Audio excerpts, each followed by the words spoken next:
Well, how you doing? I'm Dr. Chris Lamont, and I'm a facilitator, a trainer. I'm just putting together another webinar, and so this little introduction today is to see if that webinar would have any value for you. It's kind of an intro to the concept of what I call wellness code.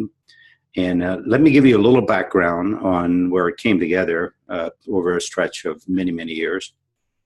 Uh, I've I've got a background in psychology. I'm not a clinical psychologist. I've utilized my education to be a facilitator, a trainer, mostly in the labor market. So I worked. Eventually, I worked with people in sales and marketing, and trained and conditioned them to increase productivity. It's all part of the modern meme. You know, we drove people to creative ideas and to overachieving, and we created a huge gluts of depressed people out there as a result of that. So things are changing. And one of the things that are changing is one of the things that got created in that whole mess. And one of the things that's changing is the idea of finding a connection to your wellness or to your health. And so that's really what motivated me in the very beginning of putting this together. Go back to my college days. I was in school and I learned a really great lesson. It took me, like so many lessons in life, it took me quite a while to be able to implement that to all the different phases or aspects of my life, right? I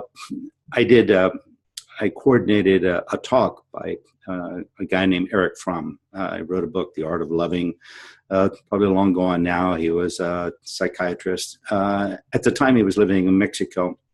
And he came up to the college I was attending, and he did a talk, which I coordinated all the activities, just a project with a club I belonged to.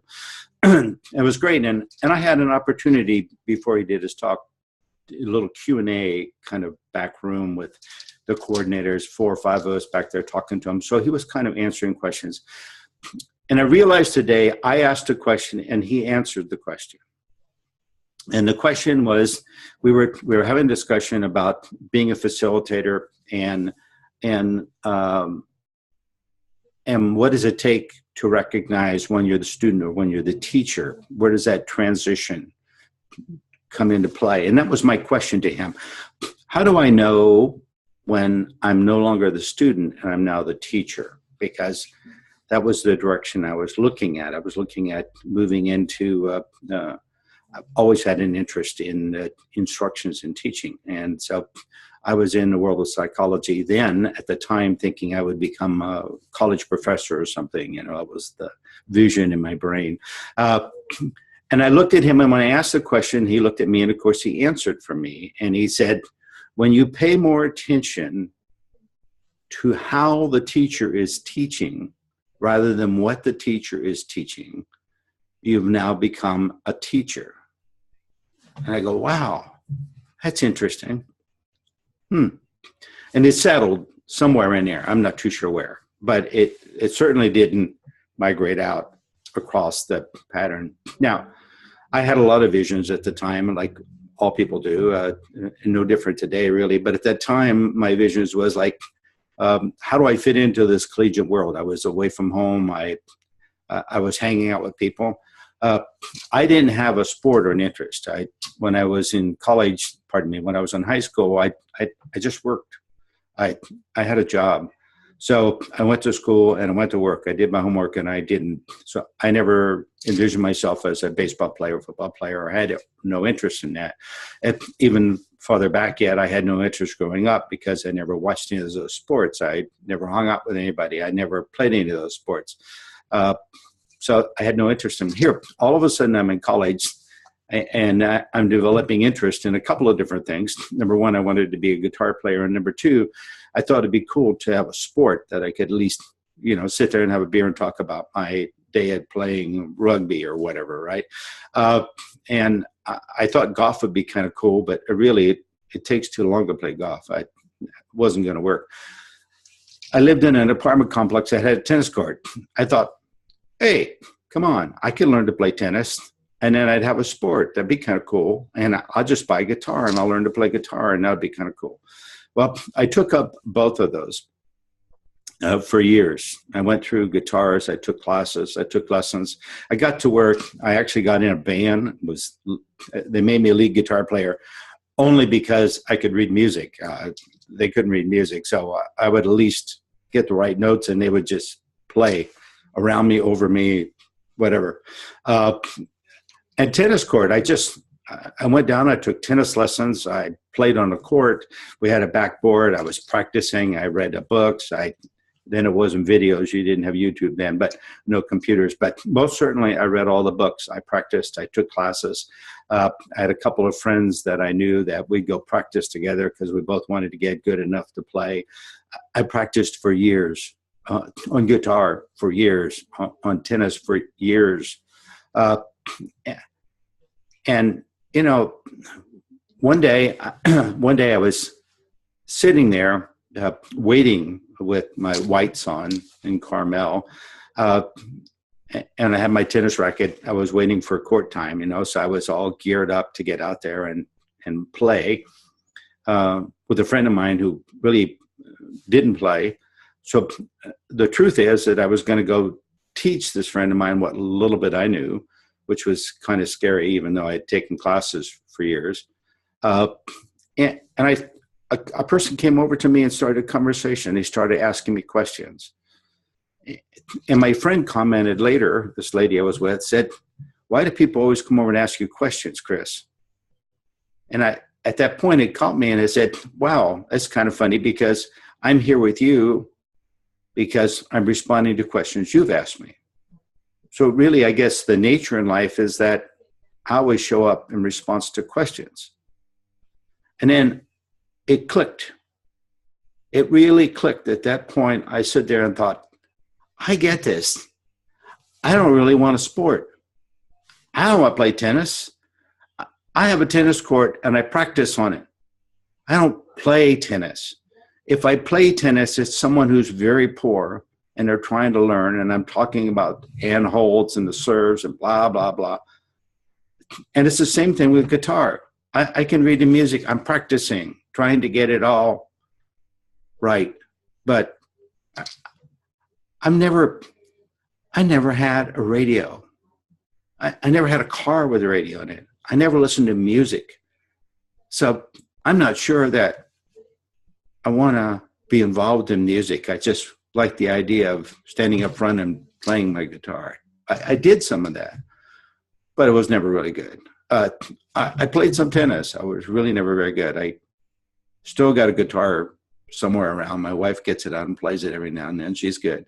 I haven't touched it in the last year. Every now and then I'll remember a song and I'll start trying to pick my way through it. It's really sad.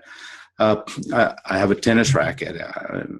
I haven't picked up for probably 10 or 12 years, and I've given away half a dozen others because you're always trying to buy the right racket and balance right and get it strung right. And it's amazing how we can get caught in something. And then it took me back to what Erich Fromm had said to me. And he said, wow, I had looked at everything in life I had learned from the perspective of me being the facilitator. How would I explain that to someone else? I'm not explaining it to Chris. How do I diverse that so I could explain it to 12 people? How could I? And at the same time, all of this is unveiling for me. I come back from my weekend of tennis in Carmel, and the apartment complex I live in, the manager of the apartment complex comes over to me and said, Chris, can I ask you something? And I said, sure, go ahead. She said, I'm starting a team of juniors, kids that live in an apartment complex to play tennis to try to keep them out of trouble. And I watch you on a court all the time, and you're so detail-oriented. I wonder if you would consider coaching these kids. And I got all excited. I thought, wow, that would be fun, yeah. And I said, let me think about it, and I'll get back to you. I got back to her. I said, no. What would I say to the kids? I could most certainly teach them everything they needed to know about tennis, except it's fun. I didn't know how to teach them it's fun to do. I realized, wow, that's really interesting. Could I do this? Without a doubt, I could do this. But do I want to do this? No, I don't want to do this. I want to find out how I relate to things. How do I find joy in things? How do I find meaning in things? How can I implement stuff and start to? Now, that was the start. And 50 years later, I've been counseling people that have walked in the door and sat in front of me with those same questions. And what I've discovered after opting thousands and thousands of counselings and phone calls that go on for hours and people coming back again and again is that they're wanting to become something because they have an idea of becoming something, but they don't have within them, I am that.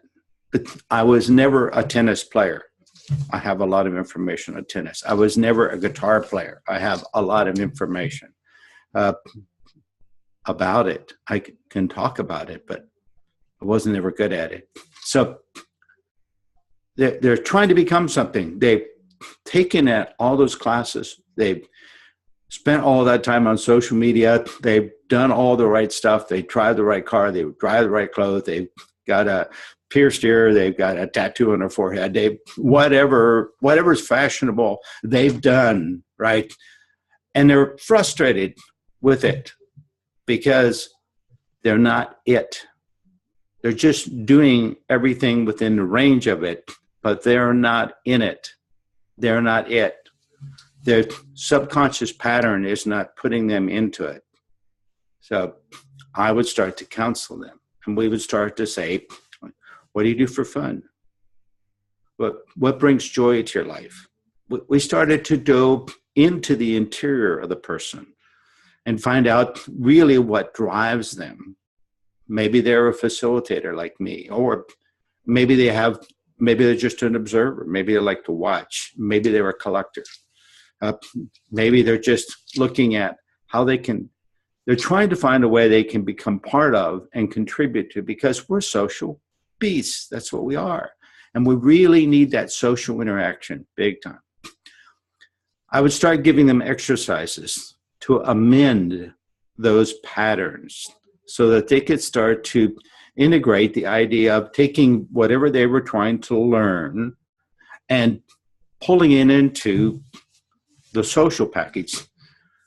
I had a guy in Petaluma one time that was an arm wrestler, big guy, arm wrestler. And he came to me for counseling because he said, I'm stronger than all these guys. Why can't I win? So I'm looking at videos then. We got into the modern age. We now have videos, not computers yet, but videos. And most certainly I'm watching him, and I watch his little twitch that came up in his eye. And I go, okay, that's a trigger, right? So when that goes off, he loses all his power and he loses. Okay, I remember reading that when I taught martial arts. I used to watch those in competition, right? To give you a clue. So I started going internal with him. What's going on in your world? And we found that pattern didn't allow him to be in a front runner. It's just a pattern, the way he was structured. Remember I said in a modern team, we took all those overachievers and pushed them to great success, but we created a whole body of depressed people. He was one of the depressed people. We had a trigger for that. And I looked at that and I go, wow. So I started calling it the code. And I said, here's some exercises that you can do to get you into the right code to have you win that. So I would have him start to recognize at this point of him struggling to beat this person, he really needed to start to change, kind of like what all the sports coaches do, right? And Olympic coaches. You need to, at this point, halfway through this battle, you need to see yourself winning. You need to relax, and you have to say, I've got this. I got this. I really do. I got it right now. I'm not struggling to beat this guy. I beat him. I'm just waiting for him to fatigue. I'm waiting for him to fatigue. That's all I'm doing. I'm holding this. I don't want to just beat him right now. That would look really bad. And it would take a lot of struggle. And it would increase the risk that I might lose. I've got this. I got this psyched. I'm on top of my game. I got this. I'm fatiguing him. I'm wearing him down. I'm driving him down. you get the hypnotic message in that habit of this guy went out and became a championship, right? I don't think he ever sent me a check, but he became a champion. He beat, I don't think it makes a whole lot of money. Petaluma, California, he became the champion. He was just so excited. Not only did he become a champ, but in his personal life, my personal life, I've been sanding this week. I've got all the sand dust in my throat. In his personal life, he had troubles with relationship. He had troubles with friends. He didn't fit in very well. That did hear from him again when he got engaged and he got married. He became a happy person. And within a year and a half, he had just given up the sport of arm wrestling because, where do you go once you become the champ? Like, Instead, he got married. He had kids. He got into the stream of life. He found value in other things, and he had moved past that impasse, that unconscious codex, that peace that was sitting in there, that was stopping everything. He just picked one thread or stream and said, I'm going to stick with this till I beat it. Now, he really needed not to go to war against himself. He needed to become the person that won. That's what he needed to do. So I started calling those the codes. We've got to work with the codes. Counseled for a long time looking for those little codes or patterns. Did workshops on meta patterns where we take people and run them through different people's codexes and start to get a sense or a relationship with it. So it diversified an interior climate for them. That was what I put together. So having seen all these stories, a few years ago, I was sitting with a friend and she said, Chris, you're so knowledgeable. Great. Once again, here I'm the facilitator, right? I wonder if you would help me. I'm looking for a company that does wellness coaching. I need to partner with someone for my business. So I said, sure.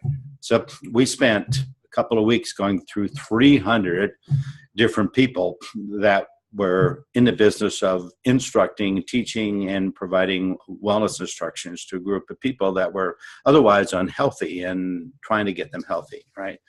And when I went through these people, mostly what I found was a lot of them were laid off school teachers, frustrated ex-Amway salesmen, old real estate tycoons, looking for something to rah-rah, once again, to rah-rah and kind of push that modern meme to some success. But I realized that if we use that approach, half the people involved are just going to become depressed and sicker, and the other half the people are going to become great tools of success, great models of success, but they're the overachievers. And when it comes to wellness, long-term, both those are stress components that doesn't really make for a good wellness package. The next thing I looked was that none of these companies stayed in business very long. So we picked out several, and for the next couple of years, I spent, it seemed like every year, helping her find another one because that one went by the wayside. Finally, she said, Chris, why don't you write something for me? Put something together. So I thought, okay, that's something I can really do, right? So that's what I did. This is called the Wellness Code. This is the workbook, right, for the Wellness Code. Yes, I'm writing a book to go with it. Maybe not. But here I'm doing a webinar because this is really what I really do. I may have to sit down and write a book and put it together, but I'm still trying to get my head around Chris the author. I'm not sure that's in there somewhere, but I'm working on it. But I can do this, most certainly. And when I started doing Wellness Code, I started realizing that people did the same thing that I did with tennis and guitar. They tried to figure it all out. The Wellness Code works really good. You don't have to figure it out. It's just simply changing that interior piece. It's really just really simple. You just kind of go with the flow of it. We give you enough exercises. We give you enough information. We start to, I'm obviously getting older. So what I did, I said, hey, get me a group of people and we'll teach people that are in the business Wellness Code.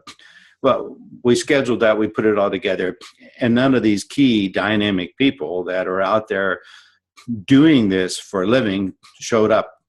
And we wound up with a bunch of people that we brought in that were good students and good people, but they aren't already employed in the industry. They're not out there doing this. So we missed the mark on the initial input of putting this out. I've trained some people. I've since then done some programs. We've had some results. You always get results because the overachievers get inspired and they kind of move. We still got that whole genre of 60% of the population that's operating in that mode, right?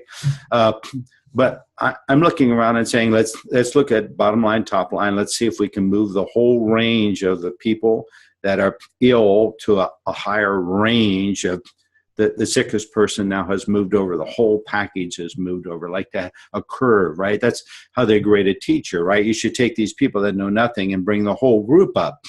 So the person with the lowest grade now at least has gained a huge amount of knowledge, and this whole range has just simply moved forward. And that was what my goal was to do that. So I started teaching some of the classes. I've had some great results. Does it take a little time? Of course it takes a little time. Pretty much we implant the ideas because we're working with unconscious patterns. We start to get them to look at the codexes. We give them some exercises. We give them some cognitive support to support them in ideas. We use all the research that's out there today. We apply that. We put it together into 12 classes, about 1 hour long, and we play with it. And that's exactly what we're going to do in the next 12 webinars starting in May. I don't have starting dates or schedule made yet. My first task was to do this introduction. That will come up on my website. It's up. My website is wizardscatch.com. Wizards Catch was, I originally put together a computer program that was a developmental program to develop potential in people. Once again, working with patterns and codes. Wizard is a template on a computer, right? And a catch is a storage place. So the term we use then for the idea of putting that media together to train people to a computer then took on the title of Wizard's Catch, right? So it's not a question of wizardry, although it might be wizardry, and most certainly I love magic. But anyway, it was a very useful term, and so it packaged. So my website is wizardscatch.com. I will be putting this out into the sector for people to see, and if you have an interest, you come to that website. There'll be some information. The schedule will be on there, at least by the end of next week it will be. And this video will be on there. That feed will go on there on that particular site. And as we start to move through that, we'll have 12 different sections. The material I will email you, so you'll wind up with a book like this. I know it's a little shiny, it doesn't show up real well on here. So we'll give you the assignments each and every month. There'll be a 1 hour training webinar, which I will do. You'll get the webinar or link for it where you can watch it. And then a week later, we'll get together on a little chat. The chat will be, I'm in Washington State, so I'm Pacific Standard Time. So it'll probably be at 6 o'clock my time, and probably somewhere on a weeknight around 6 o'clock, so we don't mess up your weekends. It won't be on a Monday or Friday, but probably on a Tuesday or Thursday, more than likely a Tuesday or Wednesday. One of those days, Tuesday, Wednesday, Thursday, it'll be sitting in there probably around 6 o'clock my time. So people in Florida, you're not going to get it till 9 o'clock at night. And people in Hawaii, you're going to wind up getting in about 3 in the afternoon. I have people on my webinar all over the world, so I really have to worry about time element. But it's going to be a little chat. It'll be 15, 20 minutes. You'll have seen the webinar. You'll get the assignment and material going through it. That'll be emailed to you. It gives you a chance to look it over. We can get on. You can ask some questions. You can ask to integrate. Our goal is to be able to change your state of wellness And we want to do that. That's the habit of you being. We want to change to the habit of you being healthy and well. It's not about eating bean sprouts or getting exercise. It's a much bigger piece than that. We're going to work with that mega patterns or the patterns within you, the codex within you that starts to drive those. Those aspects of you or those timepieces of you is what we're going to be working with. We're going to be really very successful because I'm very successful at facilitating. This is what I do really well. So you're looking at probably 2 years to completion, but you're going to see results occur immediately. And it's kind of fun to watch this as you get healthier and you make these changes, set up goals, set up gradients, and get in the habit of being a much healthier person. So I'm looking forward to being able to play with you and put these ideas together. Once you're on the webinar, the webinar is 12 webinars. Get this. The cost to you is $100. Yes, $100. $100. You PayPal to me or send me a check. There's a PayPal link on my website, right? That's wizardscatch.com. WIZARDSCACHE, wizardscatch.com. Go to that website, gather up some information, PayPal me $100 or email me, Chris at WizardsCatch. It's Chris with 2 S's, CHRISS. Chris at wizardscatch.com with questions about it, and most certainly be glad to communicate with you. $100 is a really small investment. 12 hours of training video over the next year is a small investment. And by this time next year, you've already been halfway through the change that you're going to have to probably get and make in order to accomplish that goal. So thank you very much for your time, and looking forward to working with you. Thanks.